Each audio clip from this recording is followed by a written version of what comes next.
Dikutip dari inews.id, Kapolri Jenderal Listio Sigit Prabowo resmi menetapkan Peraturan Polri Nomor 10 Tahun 2025 tentang penugasan anggota Polri aktif di luar struktur organisasi Polri. Peraturan ini membuka peluang bagi anggota Polri aktif untuk menempati posisi di 17 kementerian dan lembaga negara di luar struktur Polri, sekaligus mengatur bahwa anggota Polri yang ditugaskan ke posisi sipil harus melepaskan jabatan di internal kepolisian sebelum menduduki jabatan baru.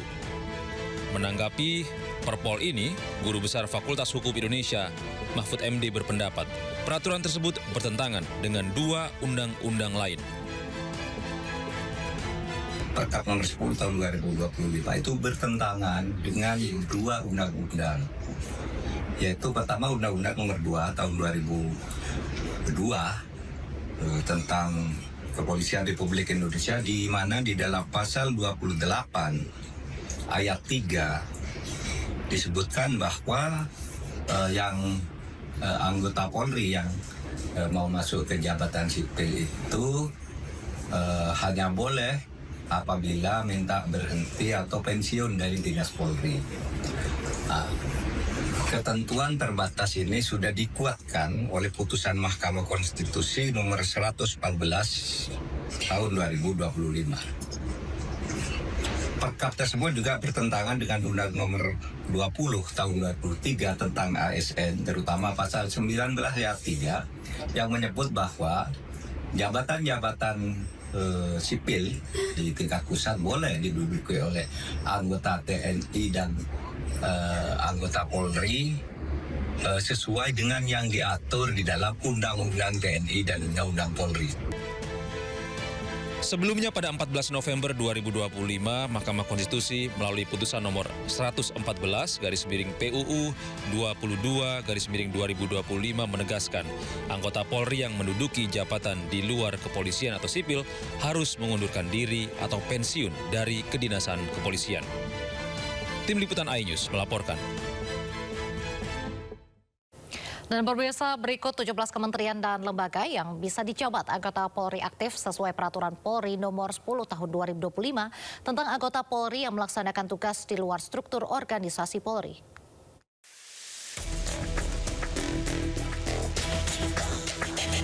Satu, Kementerian Koordinator Politik dan Keamanan. 2, Kementerian Energi dan Sumber Daya Mineral. 3, Kementerian Hukum. 4, Kementerian Imigrasi dan Pemasyarakatan. 5, Kementerian Kehutanan. Lalu 6, Kementerian Kelautan dan Perikanan. 7, Kementerian Perhubungan. 8, Kementerian Perlindungan Pekerja Migran Indonesia. 9, Kementerian Agraria dan Tata Ruang Badan Pertahanan Nasional. 10, Lembaga Ketahanan Nasional. Selanjutnya 11, Otoritas Jasa Keuangan. 12, Pusat Pelaporan dan Analisis Transaksi Keuangan. 13, Badan Narkotika Nasional. 14, Badan Nasional Penanggulangan Terorisme. 15, Badan Intelijen Negara. Kemudian 16, Badan Cyber Sandi Negara. 17, Komisi Pemberantasan Korupsi.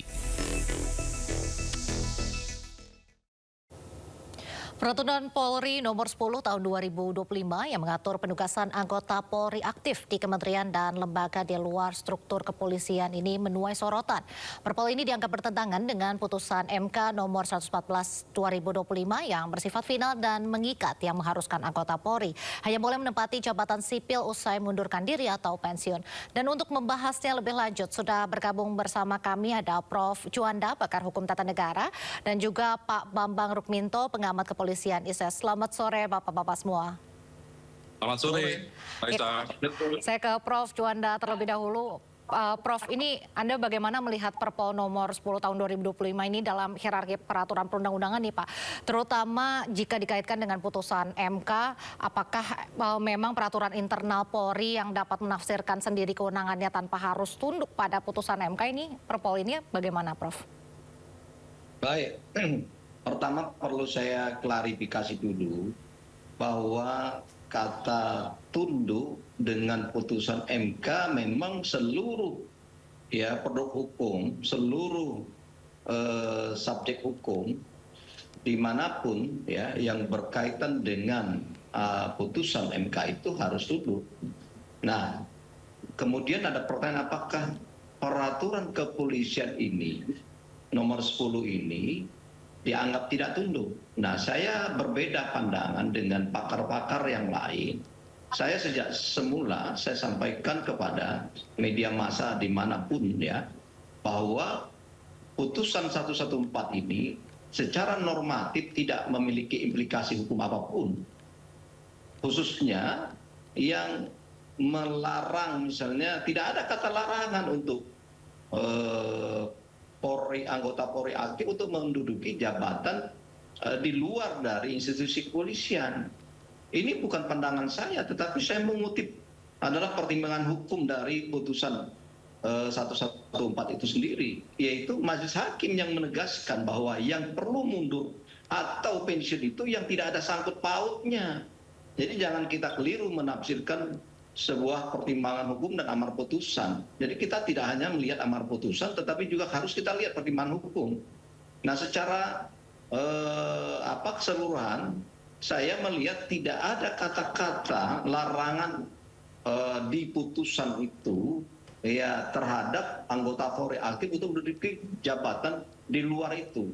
Ini adalah hanya pengujian terhadap penjelasan pasal 28 ayat 3 Undang-Undang 2 2002 tentang kepolisian.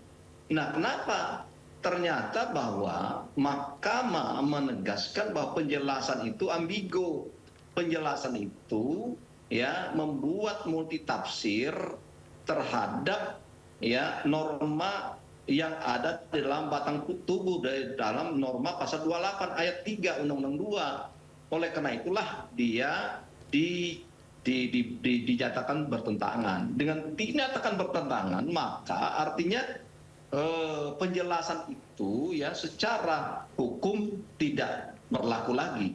Sejak mana? Sejak diucapkan. Tetapi ingat, dalam penjelasan tersebut sebelum ada kata atau frasa atau tidak berdasarkan penugasan Kapolri, ada lagi penjelasan lain yang dimaksud dengan adalah jabatan di luar dari kepolisian itu yang tidak ada sangkut pautnya dengan tugas kepolisian.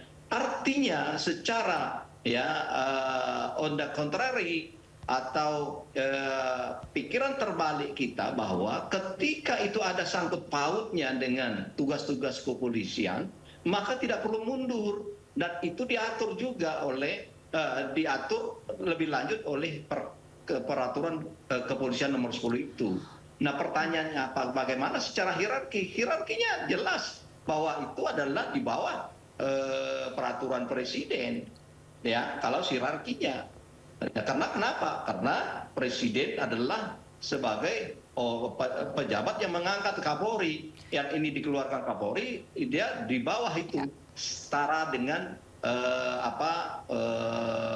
peraturan kementerian menurut saya. Oleh karena itu tidak ada yang bertentangan, tidak ada yang salah dan keliru.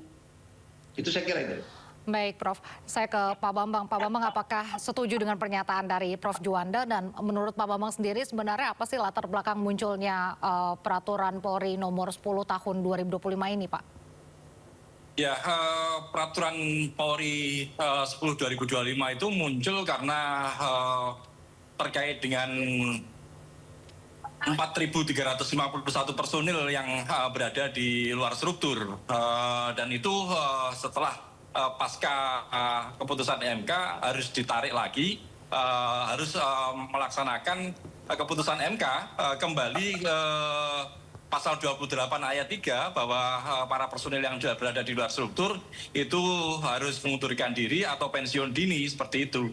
Jadi kenapa muncul itu sebenarnya untuk menjembatani proses transisi yang terjadi saat ini. Hanya saja kemudian ini menjadi problem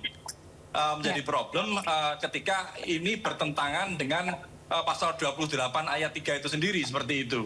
seharusnya Kapolri tidak perlu mengeluarkan Perpol 10 tahun 2025 karena secara hierarki peraturan Polri ini jauh di bawah level undang-undang gitu loh. Makanya terkait dengan penarikan atau terkait dengan nasib 4.351 orang ini, sebaiknya pemerintah lah yang mengeluarkan peraturan, entah itu peraturan pemerintah pengganti undang-undang atau minimal peraturan presiden, bukan di level Kapolri yang mengeluarkan peraturan, karena implikasi dari peraturan ini akhirnya menabrak Undang-Undang 2 tahun 2002 tentang Polri, terutama pasal 28 ayat 3, juga termasuk dengan Undang-Undang 20 tahun 2023 tentang ASN, di mana semua personil yang masuk ke lembaga sipil ini juga harus merujuk Undang-Undang 2 tahun 2002 atau Undang-Undang dari induknya sendiri, seperti itu, Raisa. Ya Pak Bambang, tadi kan Anda mengatakan banyak personil Polri yang aktif yang ditempatkan di luar struktur kepolisian. Nah ini apakah karena kebutuhan yang mendesak dari institusi atau justru apa alasannya, dan apakah ini justru berpotensi menimbulkan masalah baru? Ya, semangat munculnya pasal 28 ayat 3 itu kan sama seperti semangat reformasi 98 ketika memisahkan TNI dan Polri dan kemudian menghapuskan dui fungsi ABRI. Artinya Polri maupun TNI ini tidak bisa lagi masuk dalam fungsi-fungsi sosial dan fungsi-fungsi politik. Polri ini adalah memang merupakan bagian dari masyarakat sipil yang tunduk di pengadilan umum, tetapi Polri ini memiliki kekhususan. Polri ini adalah lembaga sipil yang diberikan kewenangan sebagai alat negara menggunakan alat koersif dalam melakukan penegakan hukum. Makanya peran Polri ini dibatasi secara khusus. Ketika Polri ini masuk dalam birokrasi, resikonya ini akan muncul konflik kepentingan. Satu, kemudian ada dualisme komando. Karena Polri ini juga masih ada struktur atasan bawahan seperti semi militer lah. Kemudian juga terkait dengan meritokrasi di lembaga sipil seperti itu. Makanya batasan pasal 28 ayat 3 ini memang harus dilakukan menjadi selama ini menjadi seolah-olah benar karena dilakukan ada pembiaran oleh DPR sebagai lembaga pengawas dan pemerintah.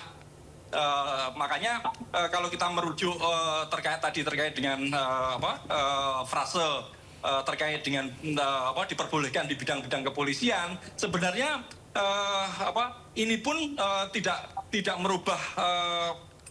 merubah makna dari dan juga bukan merupakan norma makna dari pasal 28 ayat 3 gitu loh.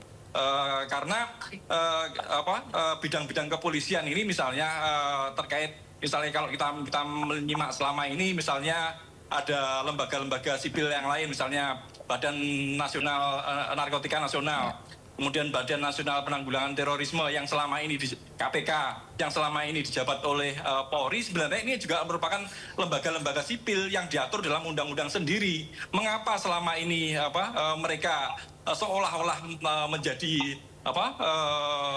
subordinasi Polri karena pimpinan dari lembaga-lembaga itu di bawah Kapolri, bintang 3 di bawah Kapolri, ini adalah sebuah dalam tanda kutip kesalahan ya, atau kemungkinan masih proses peralihan ketika undang-undang BNN, undang-undang yang mengatur BNPT itu terbit. Jadi seharusnya pasca undang-undang narkotika, undang-undang penanggulangan terorisme terbit ini, lembaga-lembaga itu juga harus mempersiapkan diri. Jadi tidak dimasuki oleh personil Polri yang aktif. Tapi selama ini kan terjadi seperti itu. Gitu. Nah, Prof. Juanda, ini Alasan penugasan Polri aktif ke kementerian ataupun lembaga apakah bisa dibenarkan secara konstitusional tanpa harus mengundurkan diri atau justru bertentangan nih dengan prinsip netralitas aparat negara? Saya sebagai orang hukum tata negara tidak bisa menafsirkan secara liar dari putusan 114 itu. Saya berpedoman pada putusan pertimbangan putusan, ya, di mana di dalam halaman 180 putusan itu mengatakan Mahkamah menegaskan yang dimaksud di luar, ya, jabatan di luar kepolisian itu adalah jabatan yang tidak ada sangkut pautnya. Oleh karena itu, ya, keliru kalau mengatakan bahwa harus mundur, harus pensiun. Ini kalimat di dalam pertimbangan hukum 114. Oleh karena itu, ya, itu tidak perlu ditafsirkan lagi. Itu mahkamah yang menjelaskan bahwa itu tidak diotak-atik oleh mahkamah. Artinya, kalau memang itu tidak ada kaitan sangkut paut irisan dengan tugas kepolisian, maka mundur. Sepanjang itu masih, ya, ada sangkut paut misalnya di BNN, di BNPT, di beberapa departemen yang ada kaitan dengan fungsi-fungsi keamanan dan ketertiban masyarakat, ada kaitan dengan, ingat di dalam pasal 13, pasal 14 Undang-Undang 2002 itu ada soal bagaimana Polri itu dimungkinkan untuk melakukan pembangunan hukum nasional, ya. Kemudian di dalam pasal 3, ya, Undang-Undang 2 di situ ada fungsi kepolisian khusus, ada PPNS. Artinya di sini ada kaitan antara tugas-tugas kepolisian yang ini masih bisa dimasuki, dijabat oleh anggota Polri aktif. Nah, jadi menurut saya ini lebih luas kita melihat dengan berpedoman pada Undang-Undang 22/2002, kemudian berdasarkan putusan MK 114, berdasarkan Undang-Undang ASN, saya kira Perpol ini tidak ada yang keliru dan tidak bertentangan dengan undang-undang yang lebih tinggi. Saya kira ini perlu kita lihat secara makro dalam konteks, ya, melihat secara sistemik ini. Jadi jangan kita hanya menafsirkan. Orang sering mengatakan bahwa dilarang anggota Polri menduduki jabatan sipil. Di mana narasi itu dalam putusan di dalam pertimbangan 114? Tidak saya temukan di mana kata-kata tidak boleh itu menjabat jabatan sipil.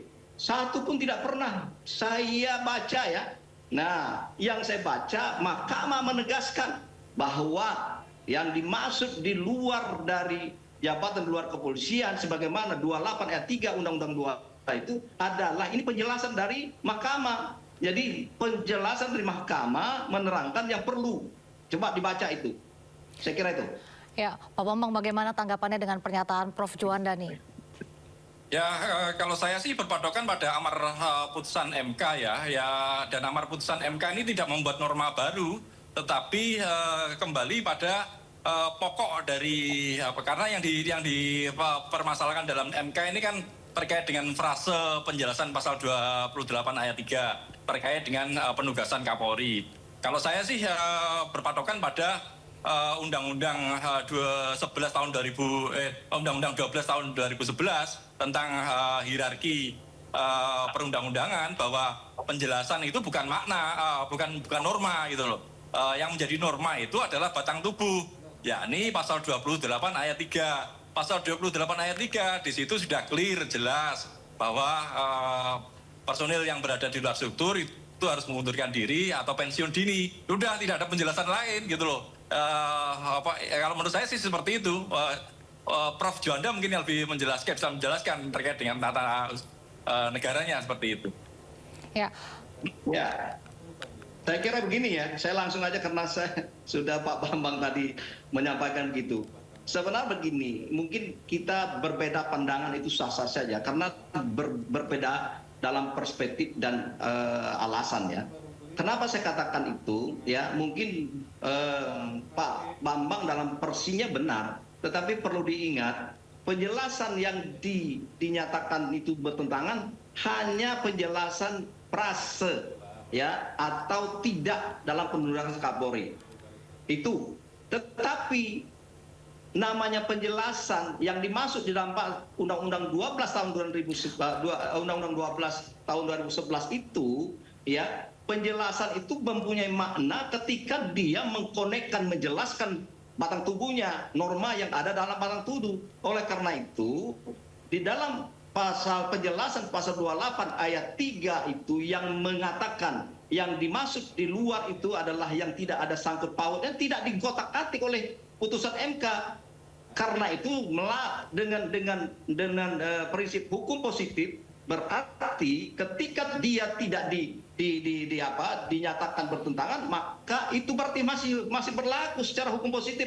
Dia menjelaskan, itulah gunanya penjelasan. Oleh karena itu, ketika penjelasan yang dimaksud oleh pertimbangan hukum putusan MK itu yang adalah ambigu, karena apa? Karena yang dimaksud di luar dari penugas Kapolri itu membuat multitafsir, dan itulah sehingga ya multitafsir daripada pasal di dalam batang tubuh 28 ayat 3 sehingga dicoret, dinyatakan batal atau dinyatakan tidak bertentangan. Tetapi ada penjelasannya secara penjelasan lain sebelumnya itu bahwa yang dimaksud bahwa di luar dari jabatan kepolisian itu adalah yang tidak ada sangkut pautnya. Artinya ini masih berlaku. Nah, ketika itu misalnya dicoret itu, maka saya sependapat kalau itu dicoret.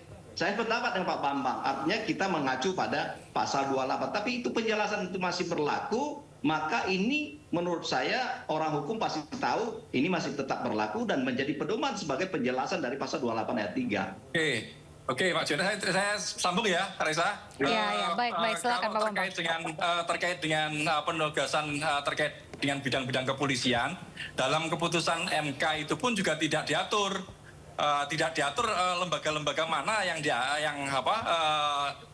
yang terkait dengan bidang-bidang kepolisian gitu loh. Artinya makanya saya tetap akan berpendapat bahwa pasal 28 ayat 3 itu sudah clear. Kalau kita membandingkan dengan Undang-Undang TNI misalnya, Undang-Undang TNI sudah sangat clear, ada kalau dalam Undang-Undang TNI tahun 2003 ada 9 lembaga dan kementerian yang boleh dimasuki, dan kemudian di Undang-Undang TNI 2025 ini menjadi 15. Tapi di Undang-Undang Polri ini tidak ada. Makanya Kapolri tidak boleh menafsirkan sendiri. Ada 17 lembaga itu yang akan bisa diisi oleh personil Polri. Artinya harus ada aturan hukum yang lebih kuat dibandingkan peraturan Polri, seperti itu, Reza.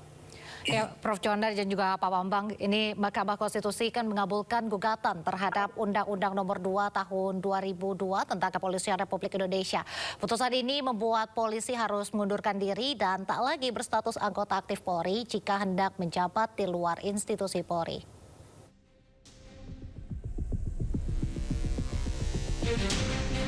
Mahkamah Konstitusi memutuskan anggota Polri tidak lagi bisa menduduki jabatan sipil atas penugasan Kapolri. Jika ingin menduduki jabatan sipil, maka polisi harus mengundurkan diri atau pensiun terlebih dahulu. Hal ini menjadi bagian dari putusan perkara nomor 114/PUU-23/2025 terkait gugatan atas norma pasal 28 ayat 3 dan penjelasan pasal 28 ayat 3 Undang-Undang Nomor 2 Tahun 2022 tentang Kepolisian Negara Republik Indonesia.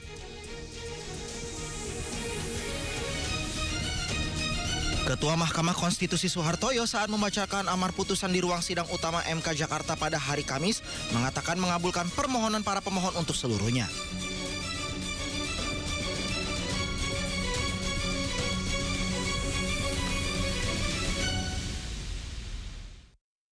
Prof. Juanda, ini bagaimana posisi Presiden atau pemerintah pusat dan juga DPR dalam polemik ini? Karena banyak yang setuju, ada juga yang setuju. Mungkin apa ada unsur hukum yang perlu dicermati ketika Polri menempatkan anggotanya di kementerian atau lembaga yang strategis?